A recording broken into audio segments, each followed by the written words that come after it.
सगळ्यात अगोदर इथं मी साखर घेतली वितळवायला. 3 वाट्या साखर आणि 1 वाटी पाणी आणि त्यात वेलची अशी मोठाट कुटून टाकलेली आहे. आणि हे अशी चाचणी आपल्याला बनवून घ्यायची आहे 1 तार होईपर्यंत.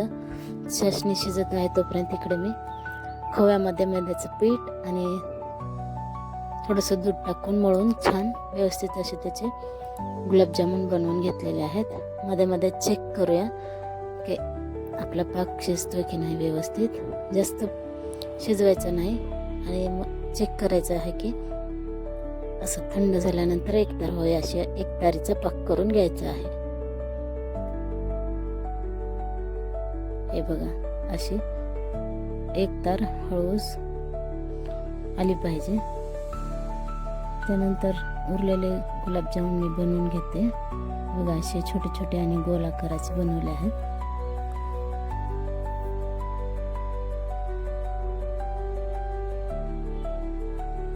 चांगलं असं चोळून त्याला एकदम मऊ असं गोल गरगरीत वळून घ्यायचं आहे, जेणेकरून आपले गुलाबजामुन फुटणार नाहीत, फाटणार नाहीत आणि व्यवस्थित गोल गरगरीत असे दिसतील. हे बघा किती गोल गरगरीत दिसतंय.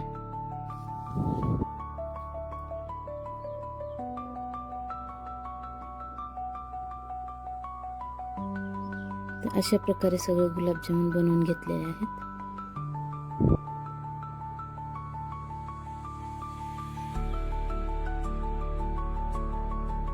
आता हा पाक तयार झाला का चेक करूया एकदा.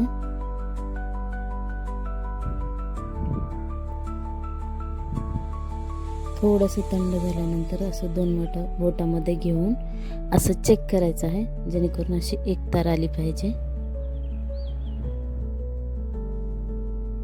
हे बघा हळूच छोटीशी अशी 1 तार आहे. आता आपला पाक तयार आहे. गॅस बंद करून घेऊया.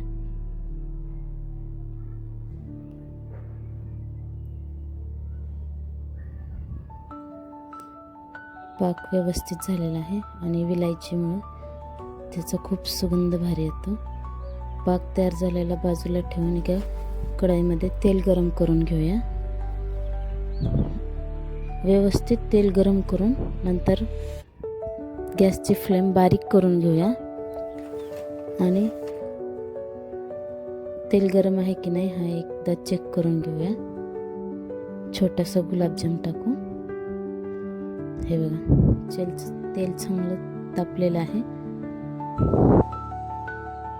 आता दुसरे गुलाबजाम फ्राय करून घेऊया.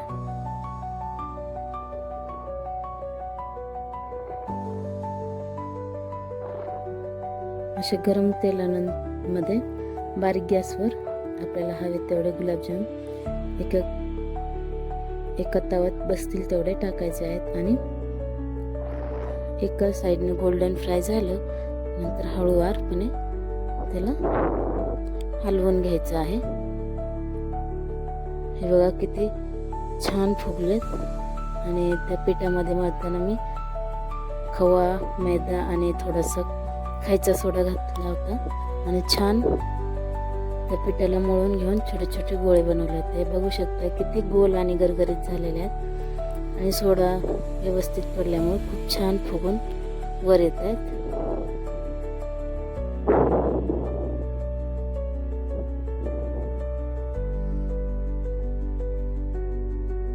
असं गोल्डन कलर आलेला आहे. खूप भारी दिसत आहेत.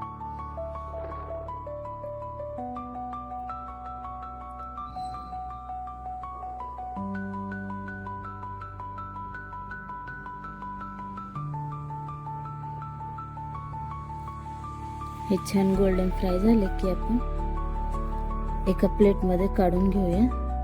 बघा किती सुरेख कलर आले. हे आता आपण बाजूला ठेवून देऊया. काय मस्त दिसत आहेत.